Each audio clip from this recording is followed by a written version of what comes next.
வணக்கம். நம்ம சேனலுக்கு தொடர்ந்து ஆதரவளித்துக் கொண்டிருக்கும் நல்ல உள்ளங்களுக்கு நன்றி. ராகுல் காந்தி அவருடைய அமெரிக்காவில் பேச்சு, நம்ம ஏற்கனவே சொன்ன மாதிரி இந்தியாவில் பல முகங்கள் இருக்கிறது, ஒரு முகம் அப்படின்னு ஆர்எஸ்எஸ் சொல்லுதுன்னு அவர் பேச்சு அப்போ தான் ஆரம்பிச்சிருக்காரு. இனிமேல் தான் பட்டையை கிளப்புவார்னு நினைக்கிறேன். இது ஒரு பக்கம் போயிட்டு இருக்கும்போதே தேர்தல் உங்களுக்கு தெரியும், காஷ்மீர், ஹரியானா தேர்தல் வந்தாலே அதற்கு பிறகு உடனே என்ன ஆகும், ஜாதிவாரி கணக்கெடுப்பு, பிஜேபி முஸ்லீம்கள் மீதான வெறுப்பு, இல்லை காங்கிரஸ் முஸ்லீம்களுக்கு நிறையா பண்ணுதுன்னு ஏற்கனவே சொல்லும். என்னங்க சொல்லவே இல்லையே, அமைதியாக இருக்காங்களே பிஜேபின்னு நினைக்கும் போது ஆரம்பிச்சிட்டார் ஐயா அமித்ஷா. திக்விஜய் சிங் பேசிய ஒரு பேச்சு இப்போ சர்ச்சையாக இருக்குது. அதுக்கப்புறம் நடந்த ட்விஸ்ட் என்னென்னா, திக்விஜய் சிங் பேசிய வீடியோ வெளியாகி ஆங்கில ஊடகங்களே, அதாவது மோடிக்கு அடிபணியக்கூடிய ஆங்கில ஊடகங்களே நல்லதாக பேசியிருக்காரு, ஒன்றும் தப்பாலாம் பேசலையான்ட்டாங்க. இப்போ எங்கே கொண்டு போய் மூஞ்ச வச்சுக்குவாங்கன்னு தெரில. திக்விஜய் சிங்னு போட்டிங்கனாவே வந்துடும். என்னென்னா, போபாலில் திக்விஜய் சிங் பேசுகிறார். எந்த கூட்டத்தில் பேசுகிறாரு? இஸ்லாமிய பெரியவர்கள், அறிவாளிகள், அவங்கெல்லாம் ஒரு அந்த பெரிய மட்டத்தில் இருப்பாங்க, அவங்கெல்லாம் ஒரு விழாவை ஏற்பாடு பண்ணுறாங்க. அதில் போய் பேசுகிறார். என்ன சொல்கிறாரு? ஒன்றும் தப்பாலாம் சொல்லலை. முஸ்லீம்கள் படிக்கலப்பா, 100 முஸ்லீம் இருந்தால் 74 முஸ்லீம் படிப்பறிவில்லை. இன்றைக்கி இருக்கக்கூடிய நிலைமையில் பொருளாதாரத்தில் மிகவும் பின்தங்கி இருக்கிறார்கள் முஸ்லீம்கள். அது மட்டும் இல்லாமல் அவர்கள் படிப்பறிவிலும் பின்தங்கி இருக்கார்கள். தலித்துகளாவது ஒரு பக்கம் மேலே வந்துட்டாங்க, இடஒதுக்கீடெல்லாம் கொடுத்து இவங்க அப்படியே இருக்காங்கப்பா, கொஞ்சம் படிங்கப்பான்னு சொல்கிறார். நல்ல விஷயம் தானே சொல்கிறார். இங்கே இருக்க மகாவிஷ்ணு மாதிரி முற்காலம் பிற்காலம் நான் சொல்கிறாரு. உடனே ஐயா அமித்ஷா உடனே லைனுக்கு வரார். ஏன் இவ்வளோ வேகமாக அமித்ஷா வராருன்னு நமக்கு புரியல. அப்போ உங்களுக்கு தெரியும், உங்களுக்கு புரியலையே, எங்களுக்கு புரிஞ்சிருச்சிங்க. தேர்தல் வருது இல்லைங்க, அடிப்பார் பல்ட்டி அப்படின்னு என்ன சொல்கிறாரு? போச்சு. திக்விஜய் சிங் சொல்லிட்டாரு. என்ன சொல்லிட்டாரு? தலித்திலிருந்து ரிசர்வேஷன், எஸ்சி எஸ்டி பழங்குடியினர்லேருந்து ரிசர்வேஷனை எடுத்து முஸ்லீம்களுக்கு கொடுக்கறதா இவர் சொல்லிட்டார். யார்? அசோக் கெலாட் சொல்லிட்டாருன்னு சொல்லிட்டார். அந்த வீடியோவை பார்க்காத பிஜேபியில் இருக்க ஸ்போக்ஸ்பர்சன் எல்லாம் ஒரு 10 பேர் கிளம்பிட்டாங்க. என்ன சொல்கிறாங்க? ஆமாங்க, இது திக்விஜய் சிங் பேசின தப்பு, காங்கிரஸுடைய உண்மை முகம் வெளியில் வந்துருச்சு, நல்ல வேளை அவங்க பவருக்கு வரல அப்படிங்கிறாங்க. சரி, நமக்கு ஒரு சந்தேகம் என்னென்னா, அவங்க ஏற்கனவே பவரில் இருந்த தெலுங்கானா, இமாச்சல பிரதேசத்தில், இங்கே கூட்டணி கட்சியான தமிழ்நாட்டில் எங்கெல்லாம் முஸ்லீம்களுக்கு இடஒதுக்கீடு தான் எக்ஸ்ட்ரா கொடுத்துட்டாங்களா? ஒன்றுமே புரியலையே நமக்கு. கேட்குறவன் கேனையாக இருந்தால் என்ன வேணால் பேசலான்னு நினைக்கிற மாதிரியான இது இருக்குது. ஏற்கனவே கர்நாடகத்தில் இவங்க கவர்மெண்ட் இருக்கும்போது தான், குமாரசாமி இருக்கும்போது தான் முஸ்லீம்களுக்கு இடஒதுக்கீடே கொடுத்தாங்க. மறுக்க முடியுமா? இவங்க தான் ஆதரவு, பிஜேபி தான் ஆதரவு.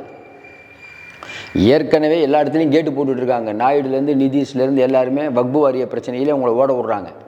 இப்போ தேவையில்லாமல் ஒரு பிரச்சனை, எல்லாம் அரசியல் தான். இதன் பின்னணி என்ன? இப்போ நம்ம ராகுல் காந்தி அங்கே போகிறார், எங்கே? அமெரிக்கா போகிறார்.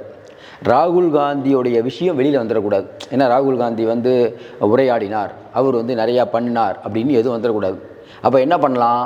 ஒரே கல்லில் 2 மாங்காய். என்ன பண்ணலாம்? மெதுவாக திக்விஜய் சிங் பேசினதை பெரிய விவாத பொருளாக்கலாம். ஒன்று, அது ராகுல் காந்தியை பேசுகிறத மறைச்சிட்டு காங்கிரஸ்லேருந்து திக்விஜய் சிங் இந்த மாதிரி சொல்லிட்டாருங்கிற இஷ்யூ பெருசாகும். ஒன்று. ரெண்டாவது விஷயம், தேர்தலில் போய் ஹரியானாவில் என்ன சொல்லுவாங்க பார்த்தீங்களா? நான் சொன்னோம், ஓபிசி பாருங்கள் உங்கள்கிட்ட இருக்க இடஒதுக்கீடெல்லாம் கொடுத்துருவார். திக்விஜய் சிங் சொல்லிட்டார். அவர் என்ன நினச்சிட்ருக்காரு? நம்ம அமித்ஷா வாட்ஸ்அப்பு ஃபேஸ்புக்கெலாம் வரலன்னு நினச்சிட்டு பேசுகிறாரா? இந்த வீடியோ தான் வந்துருச்சே, அது ரொம்ப தெளிவாக சொல்கிறாரு. சொல்ல முடியாது, இதில் கட் பண்ணி ஒட்டியிருக்காங்க, இன்னும் நிறையா பேசினான்னு கூட சொல்லலாம். வலிந்து கட்டிக்கொண்டு இத்தனை பேர் வருவதற்கான ஒரே காரணம் இன்றைக்கி இருக்கக்கூடிய அரசியல். நம்ம மறுபடியும் சொல்கிறோம், ஹரியானாவில் ஆம் ஆத்மி இவங்க பேச்சுவார்த்தைன்னு சொன்ன உடனே பிஜேபிக்கு கதி கலங்கி போச்சு. நீங்கள் கேட்கலாம், ஆம் ஆத்மி வேணாங்க அவ்வளோ பெரிய கட்சியானா? உண்மையிலே அவ்வளோ பெரிய கட்சியெலாம் இல்லை. ஒரு தொகுதி தான் கொடுத்தாங்க, அந்த ஒரு தொகுதி கூட ஜெயிக்கல. எல்லாத்தையும் கூட்டி கழித்து பார்த்தா ஒரு 1.5% ஓட்டு இருக்குது. இன்றைக்கி 1.5% ஓட்டுங்கிறது ஹரியானாவில் பெரிய விஷயம். ஏன்னா காங்கிரஸ் என்ன நினைக்குதுன்னா, ஜெயிச்சா பத்தாது, மிருக பலத்தோடு ஜெயிக்கணும். நீங்கள் சாதாரணமாக 45, 46, 90, அதில் 45 ஜெயிக்கணும், 46, 48, 50, 55, நீங்கள் நினைக்கலாம் 60 கூட, 60 ஜெயிச்சா கூட வாங்கிடுவாங்க, விலைக்கு வாங்கிடுவாங்க. நீங்கள் எவ்வளோ தான் சொன்னாலும் பணம் 10 செய்யுங்க, பணம் பாதாளம் வரைக்கும் பாயும். என்ன பண்ண முடியும்? பிஜேபி எதையும் செய்யும். அதில் என்னென்னா, ராகுல் காந்தி பெரிய நம்பிக்கையாக இடி கேஸில் இருக்க ஒருத்தரெல்லாம் சீட்டு கொடுத்துருக்காரு. பார்ப்போம், நின்று பார்ப்போம் அப்படின்ட்டு. அவர் ஒரு தைரியமாக தான் கொடுக்குறாரு. அப்போ பிஜேபி எதையும் செய்யக்கூடிய பிஜேபி இதை எப்படி அணுக போகுது? ஏன்னா இன்றைக்கி இருக்கக்கூடிய நிலைமையில் ஒரு சின்ன பேச்சை இந்த அளவுக்கு ஆக்குறாங்களே, இதை என்னென்னா அகில ரீதியில் பெரிய இஷ்யூ ஆக்குறாங்க. ஏன்னா ஆனால் என்ன சிக்கலாகி போச்சுன்னா இதை உண்மை தெரிஞ்ச உடனே இந்த வீடியோ வந்துருச்சு இல்லை, வந்த உடனே என்ன பண்ணுறாங்க, ஆங்கில ஊடகங்களை குறைச்சிட்டாங்க அதை. ஏன்னா அவங்க பாட்டுக்கு நம்ம அமித்ஷாவுக்கு முட்டு கொடுக்க போய் என்ன நல்லா தான் ஏன் பேசியிருக்காருன்னு சொல்லிட்டாங்கன்னா சிக்கலாக போயிடும். தலித்துகள்னு சொல்லாத ஒரு வார்த்தை எப்படி சொன்னார் அப்படிங்கிற ஒரு பிரச்சனை நீங்கள் ஓடிட்டுருக்குது. அதான் ஒரே ஒரு விஷயம், ராகுலுடைய புகழை மங்கிடணும். அந்த பக்கம் ராகுல் என்ன சொல்கிறாரு, நம்ம ஏற்கனவே நேற்று சொன்னோம் ராகுல் காந்தி இதை சொல்ல போகிறாருன்னு. இந்தியாலாம் ஒரே முகம், அதாவது வேற்றுமையில் ஒற்றுமை, அதுதான் இந்தியா. இதுதானே இந்தியா. இன்னும் பெரியவர்கள் அதானே சொல்லி கொடுத்தாங்க. ஆர்எஸ்எஸ் என்ன சொல்லுது, இல்லை இந்தியா ஒரே நாடு, ஒரே கலாச்சாரம், ஒரே மதம், ஒரே உணவு, ஒரே கடவுள், ஒரே சிவில் சட்டம், எல்லாம் ஒரே சட்டையை தான் போடணும், எல்லாம் ஒன்று. ரைட்டு. அந்த மாதிரி இந்திய அரசியலமைப்பு சட்டம் சொல்லியப்பா, இந்திய அரசியலமைப்பு சட்டம் சொன்னாத ஒன்றை அரசியலமைப்பு சட்டத்தை மாற்ற மாட்டேன்னு சொல்லிட்டு அதே பண்ணிட்டு இருக்கீங்களே. நீங்கள் பண்ணுறது சரியா தப்பான்னு உங்களுக்கு ஏதாவது தெரிஞ்சு பேசுகிறீங்களா, தெரியாமல் பேசுகிறீங்களா? மக்கள் கேட்பாங்களா இல்லையா? போன தடவை நீங்கள் எதுக்கு மைனாரிட்டி ஆட்சி வந்தீங்க, ஏன் வந்தீங்க? மக்கள் ஒன்றுல தெளிவாக தெரிஞ்சுட்டாங்க, அரசியலமைப்பு சட்டத்தை மாற்ற போகிறாங்க. 370 மாற்றினது என்னது? அரசியலமைப்பு சட்டத்தை மாற்றினது தானே. ஏற்கனவே இருக்கிற நடைமுறையை மாற்றினா அது அரசியலமைப்பு சட்டத்தை மாற்றுறதா மக்கள் நினைக்கிறாங்க. தேர்தல் ஆணையரை நியமிக்க வேண்டிய இடத்தில் இருக்கக்கூடிய உச்சநீதிமன்ற தலைமை நீதியரசை ஏன் மாற்றினீங்க சொல்லுங்கள், ஏன் மாற்றினீங்க? சார் ரைட்டு, அந்த ஜாயின்ட் செக்ரட்டரி வட்டாரத்தில் இருக்கக்கூடியவர்களை ஆள் போடணும்ல, கொள்கை முடிவு எடுக்கிறவங்கள. அந்த இடத்துல ஐஏஎஸ் ஐபிஎஸ் தானே வந்துட்டு இருந்தாங்க அரசாங்க ஊழியர்கள். எதுக்கு வெளியிலேருந்து கார்ப்பரேட்லேருந்து ஆள் எடுத்தீங்க? செபியுடைய இயக்குனர் ஏன் வெளியிலேருந்து எடுத்தீங்க? அந்த அம்மா வெளியில் ஐசிஐசிஐ பேங்க்கில் வந்து சம்பளம் வாங்கிட்டு இருக்காங்களே, அதை கூட கண்டுக்காத இருக்கீங்களே. கேட்டால் நிர்மலா சீதாராமன் சொல்கிறாங்க, ஊறுகாய் வைத்தவர்கள் நிதியமைச்சர் ஆகக்கூடாது. ஆகலாமா? யார் வேணான்னு ஆகலாம். ஆனால் வெங்காயம் விலை ஏறி போச்சேன்னு சொன்னதுக்கு வெங்காயத்தை நான் சாப்பிடலன்னு சொல்கிற பெரிய அறிவாளிகள்லாம் அந்த போஸ்ட்டுக்கு தேவையில்லை, சாமானிய மக்கள் தான் தேவை. இங்கே வெள்ளத்தை பார்வையிட வந்துட்டு அங்கே இருக்க கோயில் குருக்கள்கிட்ட போயிட்டு அங்கே இருக்க மக்கள்கிட்டலாம் யாரும் உண்டியலில் பணம் போடாதீங்கன்னு சொன்ன மிகப்பெரிய புத்திசாலி நீங்கள். உங்கள் கணவர் உங்களுக்கு மிகப்பெரிய புத்திசாலியை கொடுத்துருக்காரு. நீங்கள் உங்களுக்கு பொருளாதாரமே தெரியாதுன்ட்டு சுப்பிரமணிய சாமி சொல்லிட்டார் உங்கள் கட்சியில் இருக்கவரே. அப்படிப்பட்டவங்க ரொம்ப பேசுகிறாங்களே. தேர்தலில் நின்று கூட ஜெயிக்கலீங்க இவங்க. என்ன பேச்சு பாருங்கள் இவங்கெல்லாம். இங்கே இருக்கக்கூடிய ஆளுநர் ஒரு பேச்சு, எச்ராஜா ஒரு பேச்சு. இவங்க நீங்கள் ஆளுங்களை பாருங்களேன்.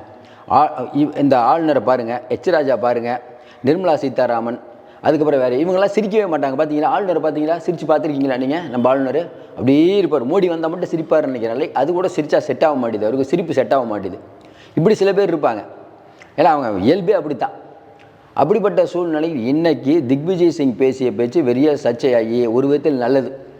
ஏன்னா இன்றைக்கி எப்படி சொல்கிறதுனா, தலித்துகள் வந்து அமைதியாக இருக்காங்கல்ல, அவங்க இதை பார்ப்பாங்கல்ல, ஆஹா பிஜேபி மோடி ஆரம்பிச்சிட்டாங்கப்பா அந்த வேலையை. மோடி நம்ம சொல்கிறோம், தலித்துகள் இவர்கள் நம்ப மாட்டாங்க. ஒட்டுமொத்த தலித் வாக்குகளும் போயிடுச்சுங்க. போன தடவை மொத்தமாக 121 தொகுதி இந்தியா முழுக்க. போன தடவை 2019 பிஜேபி ஜெயித்தது 79, போன தடவை ஜெயித்தது 40, 30 போயிடுச்சு. இந்த தடவை அதுவும் போயிடும். இன்றைக்கி வரக்கூடிய கருத்து கணிப்பெல்லாம் என்ன, எப்படி அமித்ஷா வந்து 1%, 2% உள்ள கட்சியை கூட விட மாட்டார். உங்களுக்கு யூபியில் ஆப்னாதல், நிஷாந்த் பார்ட்டி எல்லாத்தையும் உள்ளே சேர்க்குறது, ஜெயின் சௌத்ரியை சேர்க்குறது. அதே மாதிரி இங்கே பார்த்தீங்கன்னா சிராக் பாஸ்வானை உள்ளே கொண்டு வருது. பீகாரில் நம்ம இதில் மகாராஷ்டிராவில் வந்து பிரகாஷ் அம்பேத்கர் அவரை உள்ளே கொண்டு வருது. இப்படி ஏகப்பட்ட 1% இருந்தால் கூட விட மாட்டாங்க. அதே பண்ணி தான் இப்போ காங்கிரஸ் பண்ணுது. ஒருத்தரை விடாதீங்க. நம்ம ஆம் ஆத்மியெல்லாம் இப்போ உள்ளே வைக்கணும்னு அவசியமே இல்லை. இது ஒரு பக்கமாக. இங்கே இப்போ என்ன பேசுவார் தெரியுமா? அமித்ஷா போய் காஷ்மீரில் ஜம்மு பகுதியில் அங்கே தானே அவங்க இந்துக்கள் அதிகம் பார்த்தீங்களா, முஸ்லீம்களுக்கு எல்லாம் தூக்கி கொடுக்குறாங்க பார்த்தீங்களா. திக்விஜய் சிங் பேசுகிறத பார்த்தீங்களா? அவர் ஒரு ஃபங்க்ஷனில் போய் பேசுகிற பேச்சு. ஏங்க இஸ்லாமியர் கூட்டத்தில் போய் ஸ்டாலின் போனால் என்ன சொல்லுவார்?